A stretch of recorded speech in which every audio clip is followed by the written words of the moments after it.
Un malheur n'arrivant jamais seul, voilà que une épidémie montre le bout de son nez. Enfin, épidémie, pandémie, n'allons pas trop vite, ne nous précipitons pas, ne faisons pas le jeu de ceux qui veulent absolument affoler les populations, pas que les populations françaises, mais les populations de tous les pays. Je m'arrête ce matin un instant sur le coronavirus. Ce nouveau fléau qui semble vouloir se répandre un peu partout sur la planète et qui est apparu en Chine.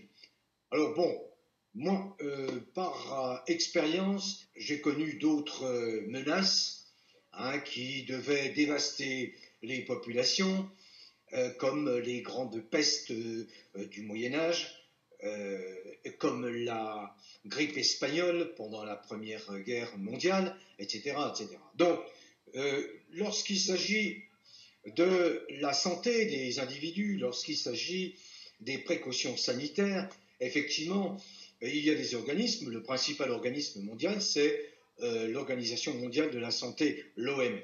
Et ils appliquent des principes de précaution.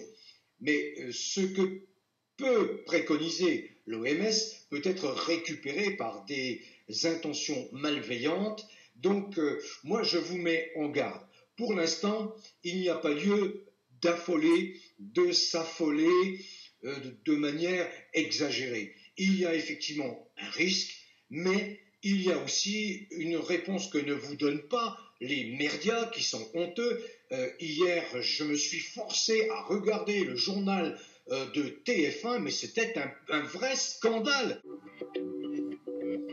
Le virus chinois, qui appartient à la famille des coronavirus, qui compte un grand nombre de virus, peut provoquer des pathologies bénignes chez l'homme, comme un simple rhume, mais aussi malheureusement des pathologies plus sévères, voire mortelles. Ce virus est proche de celui qui avait provoqué l'épidémie de SRAS, le syndrome respiratoire aigu sévère, en 2002-2003.